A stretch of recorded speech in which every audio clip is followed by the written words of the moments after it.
मेरे मुहतरम बुज़ुर्गों और दोस्तों, अल्लाह रब्बुल इज़्ज़त का बेहद एहसान और करम है कि उसने अपने पाक घर के अंदर इस कायनात की सबसे मुक़द्दस तरीन जगह और ज़मीन का सबसे पाकीज़ा टुकड़ा जो मस्जिद है, अल्लाह रब्बुल इज़्ज़त ने उसके अंदर हम तमाम लोगों को जमा होने की तौफ़ीक़ अता फरमाई। उसके साथ सबसे बड़ा हम तमाम लोगों के ऊपर इनाम ये किया कि हम तमाम लोगों को जनाब मुहम्मदुर रसूलुल्लाह सल्लल्लाहु अलैहि वसल्लम की उम्मत में पैदा फरमाया। अल्लाह रब्बुल इज़्ज़त से दुआ है कि इसी पर बाकी रखे और ख़ात्मा ईमान फरमाए। मेरे मुहतरम बुज़ुर्गों और दोस्तों, तंज़ीम दावतुल हक़ बनारस के ज़ेर एहतमाम जलसे सीरतुन नबी व इस्लाह मुआशरा का आज 5वां और आखिरी दिन है। आप तमाम हज़रात कई रोज़ से सीरत पर हज़रात अकाबिरीन बड़े बड़े उलमा के खिताबात सुनते आ रहे हैं और इंशाअल्लाह बहुत जल्द ही एक बहुत बड़ी हस्ती का खिताब होने वाला है। आप तमाम हज़रात उसको भी समाअत फरमाएँगे। मेरे मुहतरम बुज़ुर्ग और दोस्तों, अब मैं बिला तमहीद अपनी बात शुरू करता हूँ। वो हर मुअजिज़े में नबियों से आला, वो हर मुअजिज़े में नबियों से आला, वो तक़वा में अहसन में सबसे निराला, वो आदम ने अपनी निगाहों में देखा, वो तख़लीक़ कुदरत की बाहों में देखा, वो तौहीद रब की सुनाने है आया, वो तौहीद रब की सुनाने है आया, वो उम्मत को सीने लगाने है आया, वो आबाद करने जहाँ आ गया है, वो आबाद करने जहाँ आ गया है, वो सबकी खुशी का सामान आ गया है। मेरे मुहतरम बुज़ुर्गों और दोस्तों, अल्लाह रब्बुल इज़्ज़त ने इस कायनात के अंदर इंसानों को पैदा फरमाया। कुरान करीम में अल्लाह रब्बुल इज़्ज़त ने वाज़िह तौर पर फरमा दिया कि हमने इंसान को और जिन्नातों को फ़कत अपनी इबादत के लिए पैदा फरमाया है। जब इस दुनिया के अंदर इंसान आ गए तो अल्लाह रब्बुल इज़्ज़त की उनको इबादत कौन सिखलाएगा, कौन बतलाएगा कि अल्लाह रब्बुल इज़्ज़त की इबादत कैसे की जाए, उसकी बंदगी कैसे की जाए। तो उसके लिए अल्लाह रब्बुल इज़्ज़त ने एक बहुत ही बेहतरीन इंतज़ाम बनाया और नबियों और रसूलों का सिलसिला शुरू फरमाया। चुनांचे सबसे पहले हज़रत आदम अला नबीना अलैहिस्सलातु वस्सलाम को इस दुनिया के अंदर इस धरती के ऊपर मबूस फरमाया और करते करते करते तकरीबन 1,24,000 कमोबेश 1,24,000 अंबिया इकराम इस दुनिया के अंदर तशरीफ़ लाए। चुनांचे हर नबी अपने दौर में आते गए और लोगों को अल्लाह रब्बुल इज़्ज़त के अहकामात, उसकी तालीमात से रोशनास कराते रहे और अल्लाह रब्बुल इज़्ज़त की इबादतों का तरीक़ा बतलाते रहे। होते होते होते यहाँ तक कि एक वक्त ऐसा आता है कि ये इंसान अल्लाह रब्बुल इज़्ज़त की तालीमात को भुला बैठते हैं। नबियों के जाने के बाद बिल्कुल भुला देते हैं और एक बिल्कुल जाहिल हो जाया करते हैं। और अल्लाह के नबी सल्लल्लाहु अलैहि वसल्लम की बेइज्जत से पहले, उनकी पैदाइश से पहले, दुनिया में आने से पहले इस दुनिया के बहुत बुरे हालात हो गए थे। इस दुनिया के अंदर कोई कानून नहीं था, कोई ज़ाब्ता नहीं था। बादशाह की ज़बान से जो निकल जाता था वही कानून होता था। बादशाह कह देता कि फला जगह की बस्ती लूट लो, बस्ती उजड़ जाती थी, लूट ली जाती थी। फला काफिले को लूट लो, डाका डाल लो, लूट लो, वो सब कर देते थे और उन्हीं पैसों से मुल्क का इंतज़ाम चलता था। और इसी तरीके से अल्लाह के नबी सल्लल्लाहु अलैहि वसल्लम की दुनिया में आने से पहले औरतों को बहुत सताया जाता था, उनके ऊपर बहुत ज़्यादा जुल्म किया जाता था।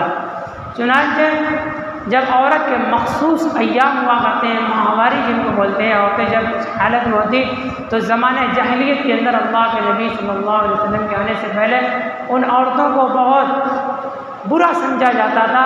उनको अपने घरों से बाहर निकाल दिया जाता था और जंगलों में ले जाकर दरख्त वगैरह से बांध दिया जाता था। और जिस तरीके से इस ज़माने में हम लोग बकरी बकरा और मुर्गी मुर्गा पालते हैं, उसी तरीके से एक औरत को कोठरी के अंदर, एक पिंजरे के अंदर कैद करके रखते थे, ये हाल था। और इसी तरीके से कोई गरीब इंसान होता तो उसको पकड़कर उससे ज़बरदस्ती काम करवाते, मजदूरी करवाते थे।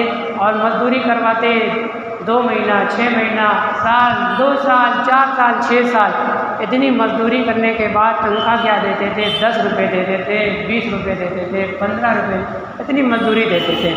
और उसके बाद भी 2 साल के बाद अगर वो नाफरमानी करते मजदूर तो ये होता था कि इसकी छुट्टी कर दो, इसको मजदूरी भी नहीं मिलेगी। लेकिन अल्लाह के नबी सल्लल्लाहु अलैहि वसल्लम जब इस दुनिया के अंदर तशरीफ़ लाए तो आपने क्या कहा कि मज़दूर की मजदूरी उसका पसीना खुश्क होने से पहले, उसका पसीना सूखने से पहले अदा कर दीजिए। तो ये है अल्लाह रब्बुल इज़्ज़त की तालीम, अल्लाह के नबी सल्लल्लाहु अलैहि वसल्लम की तालीम। और अल्लाह के नबी सल्लल्लाहु अलैहि वसल्लम के आने से पहले दुनिया के क्या हालात थे। हज़रत जाफ़र रज़ी अल्लाहु अन्हु ये इस्लाम लाने से पहले का वाक़या बयान करते हैं कि हम देखिए कैसे जाहिल थे। कहते हैं कुन्ना कौमन अहला जाहिलिया, हम बिल्कुल जाहिल कौम थे, गवार थे, हमें कुछ पता नहीं था। हम इतने बड़े जाहिल थे कि जिस अल्लाह ने हमको पैदा किया है हम उसी को भूल बैठे थे। हमें पता ही नहीं था कि हमें किसकी इबादत करनी है, किसकी बंदगी करनी है, किसकी पूजा करनी है। नअबुदुल असनाम, हम मूर्तियों की इबादत किया करते थे। हम मूर्तियों के आगे, बुतों के आगे अपने पेशानी को टेकते थे और क्या करते थे? वनअकुलुल मैता, हम इतने बड़े जाहिल थे, हमें इतनी समझ नहीं थी।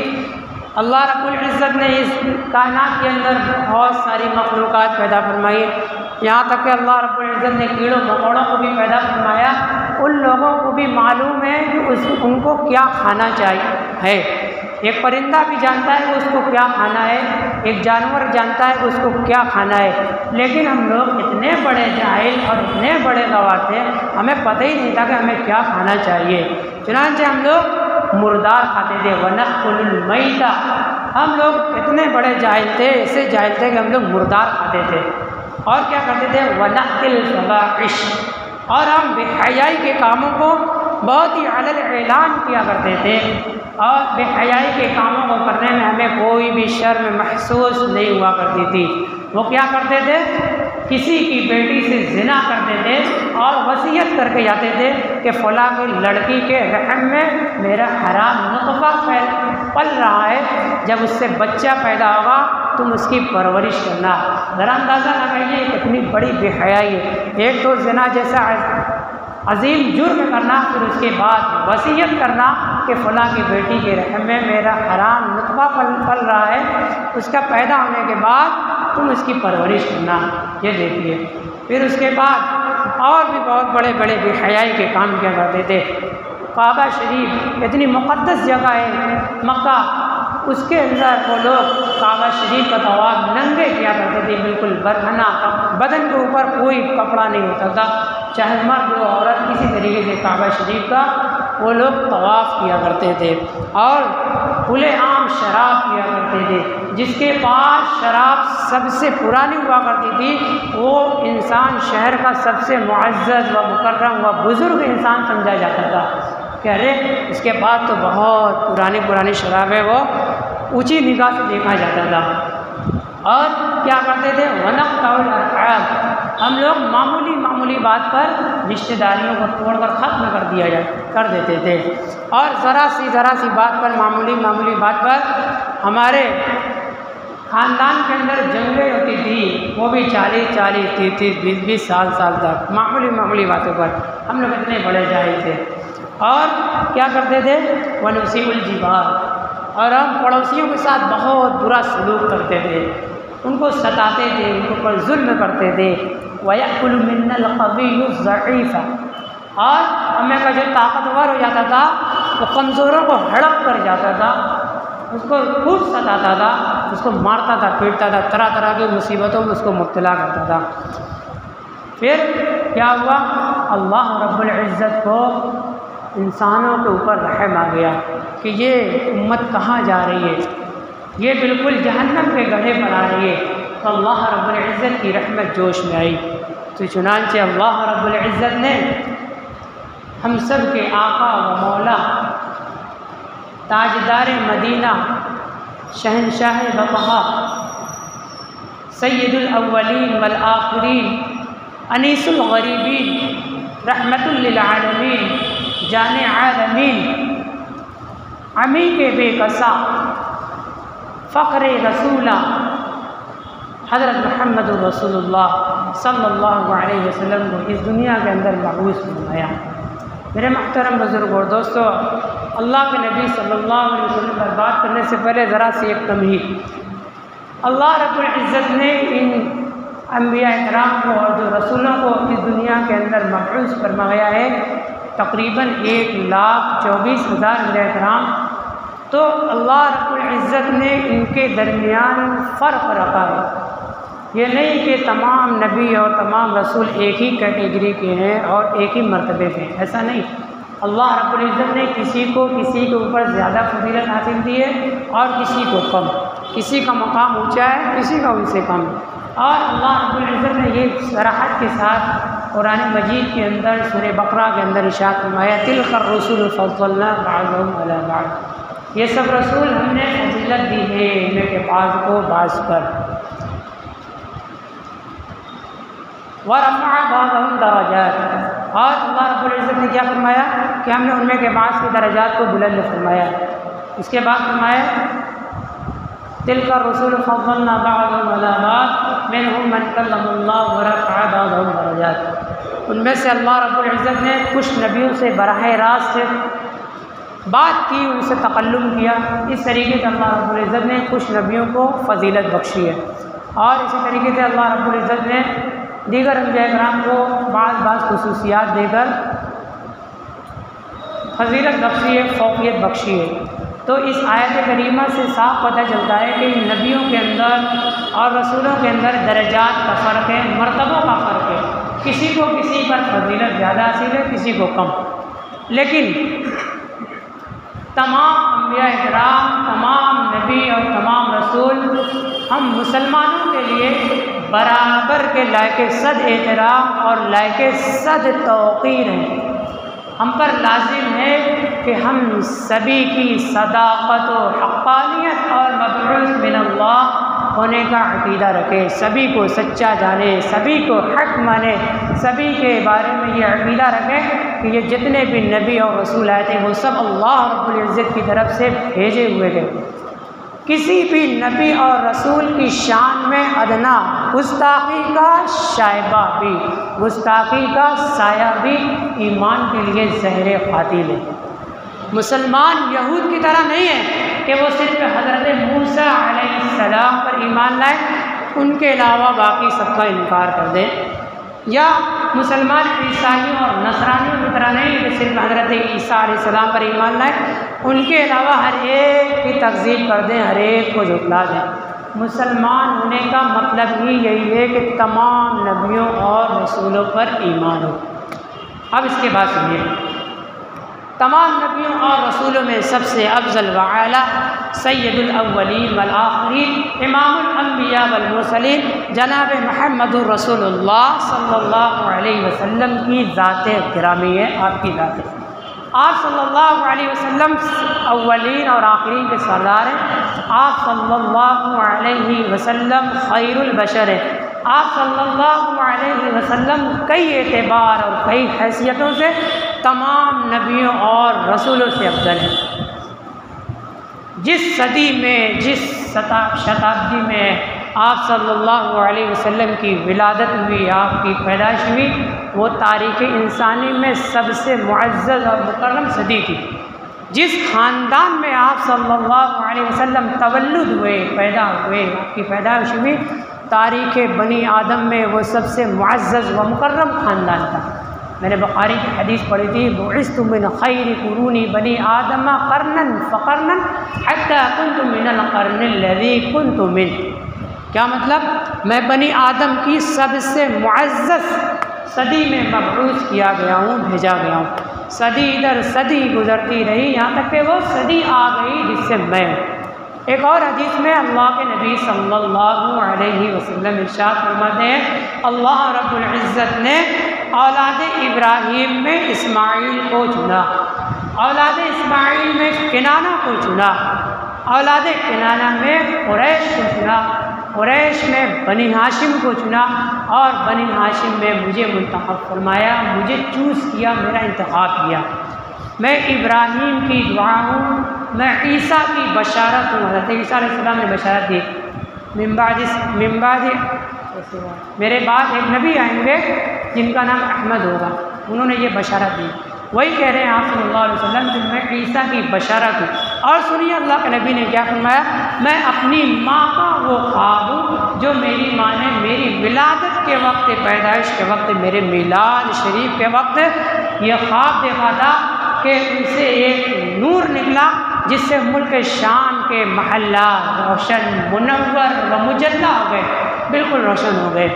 और एक और हदीस में आप सल्लल्लाहु अलैहि वसल्लम इरशाद फरमाते हैं, इससे पहले एक बात ये जान लीजिए कि आप सल्लल्लाहु अलैहि वसल्लम से पहले इस दुनिया के अंदर, इस रूए ज़मीन के अंदर जितने भी नबी और अंबिया इकराम और रसूल आए, वो किसी मखसूस खित्ते, किसी मखसूस इलाके, किसी मखसूस ख़ानदान या किसी मखसूस कबीले या किसी मखसूस, आज के दौर में करीजिए बिरादरी के नबी हुआ करते थे। अल्लाह रब्बुल इज़्ज़त ने कुरान के अंदर फरमाया, वमा अरसलना मिन रसूलिन इल्ला बिलिसानि कौमिही, हमने कोई रसूल नहीं भेजा मगर उसी की कौम की ज़बान में। अब इसके बाद सुनिए, आप सल्लल्लाहु अलैहि वसल्लम की नबूवत आम थी। आप सल्लल्लाहु अलैहि वसल्लम किसी मखसूस कबीले, ख़ानदान या बिरादरी, किसी मखसूस इलाके और खित्ते के नबी नहीं थे, बल्कि आप सल्लल्लाहु अलैहि वसल्लम पूरी दुनिया के इंसानों के नबी थे। आप सल्लल्लाहु अलैहि वसल्लम जिन्नों इन सब के नबी थे। वमा अरसलनाका इल्ला काफ़्फतन लिन्नास, ऐ नबी हमने आपको तमाम लोगों की तरफ रसूल बनाकर भेजा है। अल्लाह के नबी सल्लल्लाहु अलैहि वसल्लम इरशाद फरमाते हैं, गालिबन ये मुस्लिम शरीफ की रिवायत है कि मुझे दीगर अंबिया कराम पर 6 बातों पर, दूसरे नबियों पर 6 बातों पर फजीलत दी गई है। मुझे जवामिउल कलिम अता किए गए हैं, बोलता हूँ शॉर्ट, मतलब होते हैं लॉन्ग। और मुझे क्या दिया गया है, रौब से मेरी मदद की गई है और मेरे लिए माल गनीमत को हलाल किया गया है और मेरे लिए तमाम ज़मीन को सजदागाह और सबब तहारत बनाया गया है और मुझे तमाम लोगों की तरफ, तमाम इंसानों की तरफ रसूल बनाकर भेजा गया है और मुझ पर तमाम नबियों का और रसूलों का सिलसिला ख़त्म कर दिया गया है। एक और हदीस में अल्लाह के नबी सल्लल्लाहु अलैहि वसल्लम इरशाद फरमाते हैं कि मेरी मिसाल ऐसी है जैसे एक खूबसूरत, ब्यूटीफुल, शानदार और जानदार, बिल्कुल मजबूत और उम्दा किस्म का महल है। बहुत ही उम्दा तरीके पर बनाया गया हो, लेकिन उसमें एक कमी ये कर दी गई है कि एक ईंट की जगह खाली छोड़ दी गई है। दुनिया के कोने कोने से लोग आते हैं, उसकी तारीफ़ करते हैं, उसकी उम्दगी की, उसकी मजबूती की, उसकी खूबसूरती की, तरह तरह की तारीफ़ करते हैं। लेकिन साथ में ये भी कहते हैं कि काश ये एक ईंट की जगह पूरी हो जाती ना तो इसका हुस्न और दोबाला हो जाता। तो अल्लाह के नबी सल्लल्लाहु अलैहि वसल्लम फरमाते हैं कि सुन लो, मैंने वो ईंट मुकम्मल कर दी, मैंने वो ईंट मुकम्मल कर दी, मैंने इमारत नबूवत की जो इमारत थी, एक ईंट की जो जगह खाली थी, मैंने वो मुकम्मल कर दी और मुझ पर नबियों और रसूलों का सिलसिला ख़त्म कर दिया गया। वह ख़ुतिमा बिन नबियून। और अल्लाह के नबी सल्लल्लाहु अलैहि वसल्लम इरशाद फरमाते हैं, अना सय्यिदु वुल्दी आदम यौमल क़ियामह व अना अव्वलु मन यनशक़्क़ु अन्हुल क़ब्र व अव्वलु शाफ़ि व अना अव्वलु शाफ़िइन व अव्वलु मुशफ़्फ़अ। क्या मतलब? अल्लाह के नबी सल्लल्लाहु अलैहि वसल्लम फरमाते हैं कि मैं क़यामत के दिन औलाद आदम का सरदार हूँ। क़यामत के दिन तमाम इंसानों का सरदार कौन है? अल्लाह के नबी सल्लल्लाहु अलैहि वसल्लम। खुद ही आप सल्लल्लाहु अलैहि वसल्लम अपनी ज़बान मुबारक से फरमा रहे हैं। और अल्लाह के नबी सल्लल्लाहु अलैहि वसल्लम ने क्या फरमाया? व अव्वलु मन यनशक़्क़ु अन्हुल क़ब्र, सबसे पहले कब्र से मैं ही उठूँगा। और अल्लाह के नबी ने आगे क्या फरमाया? सुनिए, सबसे पहले मैं ही शफ़ाअत करने वाला हूँगा अपने उम्मत के गुनाहगार लोगों की, अपने उम्मतियों की शफ़ाअत करने वाला सबसे पहले मैं ही रहूँगा। और सुनिए, सबसे पहले अल्लाह रब्बुल इज़्ज़त मेरी ही शफ़ाअत कबूल फरमाएंगे। और एक हदीस में आप सल्लल्लाहु अलैहि वसल्लम इरशाद फरमाते हैं, मुस्लिम शरीफ की रिवायत है, अना अक्तरुल अंबियाई तबअन यौमल क़ियामह व अना अव्वलु मन यक़रअु बाबल जन्नह। क़यामत के दिन मेरे ही मुत्तबईन, मेरे ही मानने वाले, मेरे ही अहकाम पर चलने वाले सबसे ज़्यादा होंगे, कसरत के साथ होंगे। और सुन लो, सबसे पहले मैं ही जन्नत के दरवाज़ों को खटखटाऊँगा। सबसे पहले जन्नत के दरवाज़े को खटखटाने वाला मैं ही हूँ। और आगे सुनिए, एक मरतबा सहाबा किराम रिज़वानुल्लाहि तआला अलैहिम अजमईन, बड़ी मोतबर है जमात सहाबा, वो अंबिया किराम का ज़िक्र कर रहे थे, नबियों का तज़किरा चल रहा था, सहाबा आपस में बैठे हुए थे। उसमें से एक सहाबी ने कहा कि अल्लाह रब्बुल इज़्ज़त ने इब्राहीम को खलील बनाया अपना, दूसरे ने कहा मूसा को अपना कलीम बनाया, तीसरे ने कहा कि ईसा को अपना कलीमा और रूह बनाया, चौथे ने कहा कि हज़रत आदम अलैहिस्सलाम को अपना बरगुज़ीदा और मुंतखब बंदा बनाया। इतने में आप सल्लल्लाहु अलैहि वसल्लम तशरीफ़ ले आए, आपने उनकी बातें सुन ली थी। अल्लाह के नबी सल्लल्लाहु अलैहि वसल्लम ने इरशाद फरमाया, ज़रा गौर से सुनिएगा, तुमने इब्राहीम को खलीलुल्लाह कहा, सच कहा। तुमने मूसा को कलीमुल्लाह कहा, दुरुस्त कहा। तुमने ईसा को रूहुल्लाह और कलीमतुल्लाह कहा, सही कहा। तुमने आदम को अल्लाह का बरगुज़ीदा और मुंतखब बंदा फरमाया, सच कहा, बिल्कुल हक़ कहा। मगर सुन लो, मैं हबीबुल्लाह हूँ, अल्लाह का महबूब तरीन बंदा हूँ, मगर इस पर मुझे कोई नाज नहीं, कोई घमंड नहीं, कोई एटीट्यूड नहीं। क़यामत के दिन अल्लाह रब्बुल इज़्ज़त, क़यामत के दिन लिवाए हम्द, अल्लाह रब्बुल इज़्ज़त की हम्द व सना का झंडा मेरे हाथ में होगा। और सुन लो, हज़रत आदम और जितने भी अम्बिया और रसूल आए हैं वो सब के सब उस झंडे के नीचे होंगे, लेकिन मुझे इस पर कोई नाज नहीं, कोई घमंड नहीं, कोई फ़ख्र नहीं, नो एटीट्यूड। और सुनो,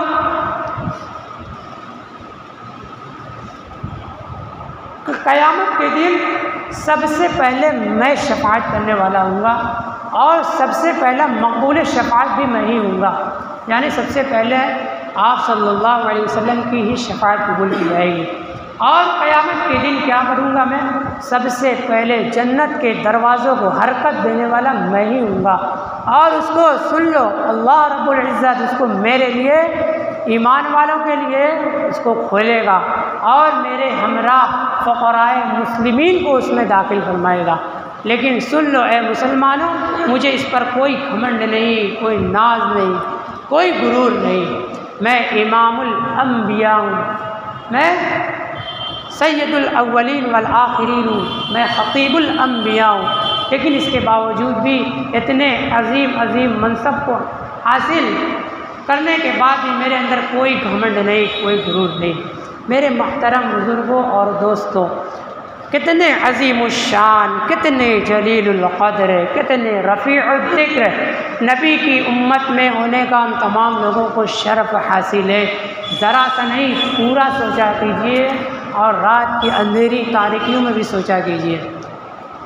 हम तमाम लोग अपनी खुशकिस्मती पर जितना भी नाज करें कम है। हम अपने आप को जितना खुशकिस्मत तसव्वुर करें कम है, कुछ नहीं है। हमारे पास अपनी खुशकिस्मती को और अपनी खुशनसीबी को बयान करने के लिए अल्फाज नहीं। दुआ है कि अल्लाह रब्बुल इज़्ज़त हम तमाम लोगों को कहने सुनने से ज़्यादा जनाब मुहम्मद रसूलुल्लाह सल्लल्लाहु अलैहि वसल्लम की तालीमात पर अमल करने की तौफ़ीक़ अता फ़रमाए। व आखिरु दावाना अनिल हम्दुलिल्लाहि रब्बिल आलमीन। आखिर में मैं तंज़ीम दावतुल हक़ बनारस के ज़िम्मेदारान का शुक्रिया अदा करना चाहता हूँ कि उन्होंने इस कमतरीन अनाम को कुछ कहने सुनने की तौफ़ीक़ इनायत फ़रमाई। जज़ाहुमुल्लाहु खैरा व जअल जुहूदल अज़ीमा फ़ी मीज़ान हसनातिहिम व हफ़िज़हुम मिन कुल्लि शुरूरिन व बला। व आखिरु दावाना अल्हम्दुलिल्लाहि रब्बिल आलमीन।